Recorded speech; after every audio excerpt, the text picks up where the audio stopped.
Christians are pretty weird people, aren't they?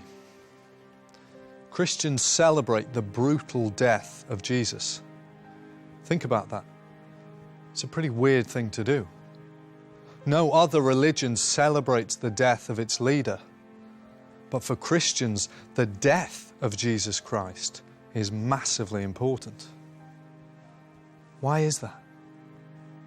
Jesus, speaking of himself, says, "For even the Son of Man did not come to be served, but to serve, and to give his life as a ransom for many."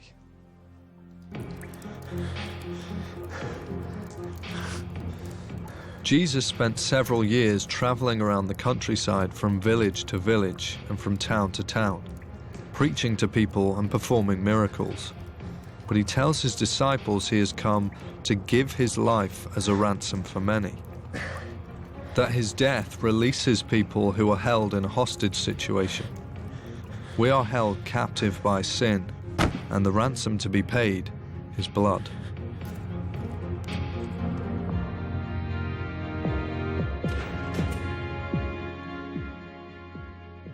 So Jesus' death is something worth celebrating because it's the only way that we can be saved from our sin. It's the way Jesus rescues us.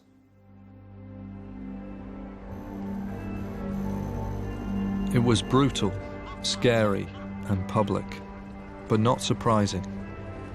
Jesus knew when he was going to die. It was no accident, he wasn't tricked, he wasn't surprised. He spent the week before his death in Jerusalem teaching in the courts of the temple, though with all the questions and discussions, the busyness of the city, he wasn't distracted. He knew the religious rulers were coming for him. He knew that when he went to pray in the Garden of Gethsemane, he would be arrested. He knew they would accuse him falsely. He knew they would hand him over to the Romans and that he would die on a cross. And he did it all to give his life as a ransom for many. They brought Jesus to the place called Golgotha, which means the place of the skull. Then they offered him wine mixed with myrrh, but he did not take it, and they crucified him. Dividing up his clothes, they cast lots to see what each would get. It was the 3rd hour when they crucified him. The written notice of the charge against him read, "The King of the Jews." They crucified 2 robbers with him, one on his right and one on his left. Those who passed by hurled insults at him, shaking their heads and saying, "So, you who are going to destroy the temple and build it in 3 days, come down from the cross and save yourself." In the same way, the chief priests and the teachers of the law mocked him among themselves. "He saved others," they said, "but he can't save himself. Let this Christ, this King of Israel, come down now from the cross that we may see and believe." Those crucified with him also heaped insults on him. So there was Jesus, beaten, stripped, insulted, bleeding and dying. The Son of Man giving his life as a ransom for many. At the 6th hour, darkness came over the whole land until the 9th hour. And at the 9th hour, Jesus cried out in a loud voice, "Eloi, Eloi, lama sabachthani," which means, my God, why have you forsaken me?" When some of those standing near heard this, they said, "Listen, he's calling Elijah." One man ran, filled a sponge with wine vinegar, put it on a stick, and offered it to Jesus to drink. "Now leave him alone. Let's see if Elijah comes to take him down," he said. With a loud cry, Jesus breathed his last. The curtain of the temple was torn in 2 from top to bottom. And when the centurion who stood there in front of Jesus heard his cry and saw how he died, he said, "Surely this man was the Son of God." When Jesus was dying on the cross, God was angry.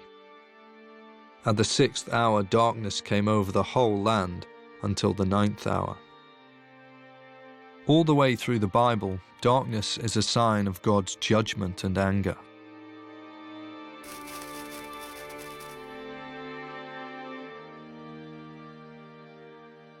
Now, sometimes when we get angry, it's because we've got a quick temper or someone's hurt our pride. God's anger is not like that. God has every right to be angry. God is right to be angry at sinners because sin destroys the people He loves and the world He has made. Now, we know it's not only murderers who are sinners. According to Jesus, we're all sinners because we've all failed to love God or other people as we should. So when darkness falls, as Jesus is dying, we know that God is acting in judgment to punish sin. The question is, whose sin is God punishing? Who is God angry with? Despite the pain of dying and the humiliation of people shouting insults at Him, the worst thing for Jesus was that God abandoned Him. From eternity, Father, Son, and Spirit have enjoyed a perfect relationship, and now the heart of God is being ripped apart. And at the 9th hour, Jesus cried out in a loud voice, "Eloi, Eloi, lama sabachthani," which means, my God, why have you forsaken me?" On the cross, Jesus was abandoned by God. It was Jesus that God was punishing. But Jesus had led a sinless life. Not even His fiercest enemies could prove He'd done anything wrong. So why would God be punishing Him? And why did Jesus willingly subject Himself to this? The simple yet mind-boggling answer is that He was willingly taking the punishment for our sin. He was punished in our place so that we could be rescued. The Son of Man was giving His life as a ransom for many. In this room, everything we've ever done, said, and thought is on display. And not just the way we've treated others, but the way we've treated God is also recorded. All these things separate us from God. As Jesus takes every rebellious thing on Himself, all the filth from our lives, all the sickness of our hearts, our lies and hate and greed, Jesus had to be separated from His Father. As Jesus hung on the cross, He was abandoned by God. He always enjoyed a perfect relationship with His Father and perfectly obeyed Him. He had never been separated from God for a moment. But while Jesus was on the cross, He was punished for our sin. That's why Jesus cried out, my God, why have you forsaken me?" It couldn't have been His sin that separated Him from God, because the Bible tells us that Jesus had led a perfect life. No, it was our sin. In those agonizing moments, Jesus took upon Himself all the punishment that our sin, everything in this room, deserved. The result of Jesus' extraordinary self-sacrifice is simply this: we can be accepted by God. Jesus died as my substitute in my place, taking the punishment I deserve. Jesus paid the price for sin so that we never have to. The amazing truth is that Jesus loves me enough to die for my sin. Jesus died for my sin and for the sin of everyone who puts their trust in Him. There were a lot of different people watching Jesus in His final hours. We're going to look at some reactions to His death.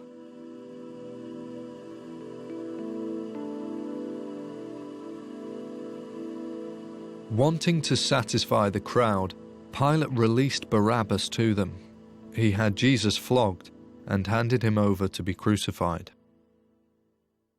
Before Jesus was crucified, He was put on public trial by the Roman governor Pontius Pilate.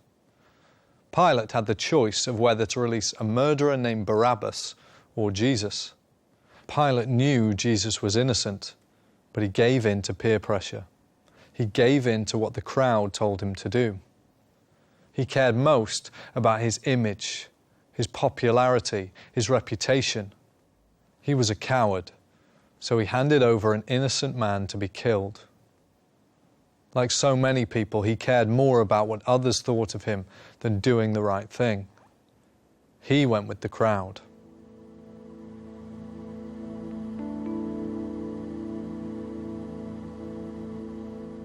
And they crucified him. Dividing up his clothes, they cast lots to see what each would get. The soldiers were busy gambling for Jesus' clothes. They ignored the man dying next to them. They were so tied up with material things that they didn't realize the importance of the cross. They were wrapped up in themselves.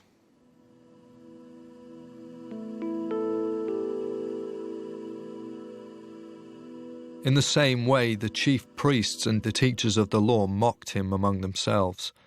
He saved others, they said, but he can't save himself. Let this Christ, this King of Israel, come down now from the cross, that we may see and believe. The religious leaders mocked Jesus. They were so proud and self-satisfied, self-righteous and arrogant. They didn't want to know about him. They thought they'd be okay. They didn't need Jesus. They would be good enough for God. They would meet the level God requires. Now, if you've already decided that God has to accept you because you're such a wonderful person, then the idea of trusting in Jesus is a joke. Those religious leaders thought they could get to God themselves, so they mocked Jesus and wanted nothing to do with him. They thought they didn't need Jesus.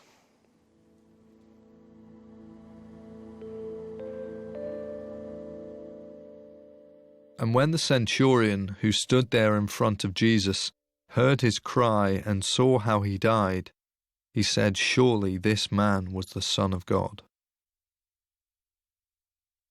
The centurion would have been a hardened professional soldier. He'd probably seen thousands of people die, but he'd never seen anyone die like this. And his reaction is staggering. He got it right. He said, "Surely this man was the Son of God." We've seen 4 different reactions. Pilate goes with the crowd.